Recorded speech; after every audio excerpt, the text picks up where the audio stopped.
Hello, this is Pat with QS Digital Solutions. Wanted to take a second and just go over what a proper landing page audit should look like, an audit and a build out. It's not super difficult, but if you just follow the process, it makes sense. This is from digitalmarketer.com. They're awesome. This is where we get all of our certifications from, and we have every single one of them. So overall, there's basically a little build out here, and the key here is having clarity of what you're trying to drive home when it comes to a landing page. Blow this up a little bit,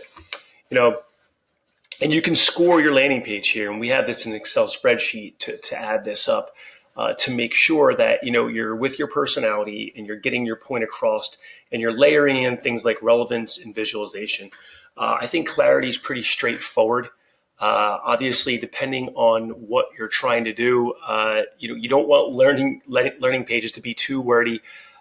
You don't want things promising things that aren't going to be delivered, clickbait, that kind of stuff. Really, we want it, a very tightly written, clear promise that's relevant to what we're talking about. Okay. Sent, when it comes down to that, same thing. We don't want to make promises or images and things that aren't really relevant to what's going on. We want to stay consistent. And when they say scent, they mean just like a hound dog stays on the scent of what it's trying to find, like a bird or whatever, or a fox. We want to make sure that, you keep the customer's journey, and the customer's kind of like the hound, the bloodhound. They want to stay on track. Don't go off track and have things. Case in point, don't have nav bars all over the place on your landing page. Big mistake. Okay. So that's that. Relevance, self-explanatory, visualizations.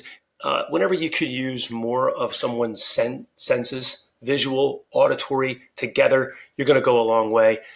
You can also optimize much better from an SEO standpoint when you've got images there too, or optimizing your videos. So video would probably be the best. A video landing page, you're going to crush it with. That's going to amplify your authority and take you a long way. As we get more to the technical side here, that was the offer. We want to get into the form and the calls to action. You only want one call to action, and it needs to be immediately visible. If someone clicked on your landing page, that means they clicked on an ad or they found it from a search engine optimization standpoint. So they definitely are interested, and you're past the whole dating phase. They're usually seeking something. Okay, not all the time, but usually.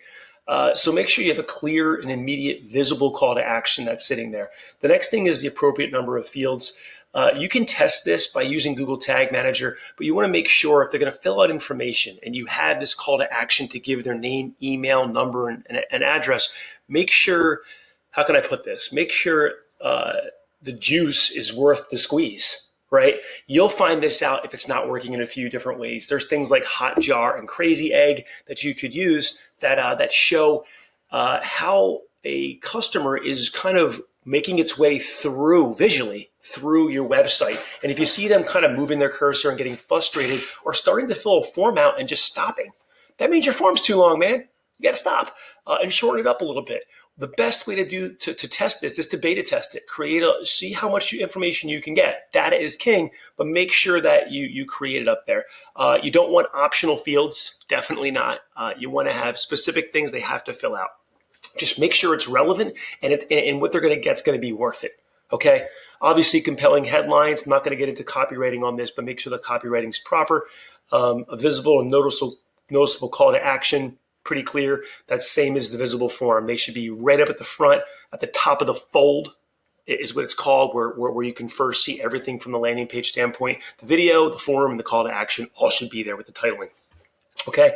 As we move down to this is here where you want to look professional, okay? And if you've got reviews and some social proof, this is huge, okay? So you want to make sure that you've got those things. Throwing a couple relevant reviews in towards the bottom is great. If you're selling a product of something or something else and you have relevant vendors that have recognizable brands, man, get them on your landing page. Even though people aren't like at the top of their mind looking to see if it's there, unconsciously, they're going to see that. It's just like in a shopping cart. If they see someone else purchased 10 minutes ago, everybody's seen that, right? Or if they see that it's a secured checkout, same thing. They want to feel nice and warm and fuzzy, and you want to do what you can to do that. Make sure your font sizes are the same. Your colors are congruent with your brand.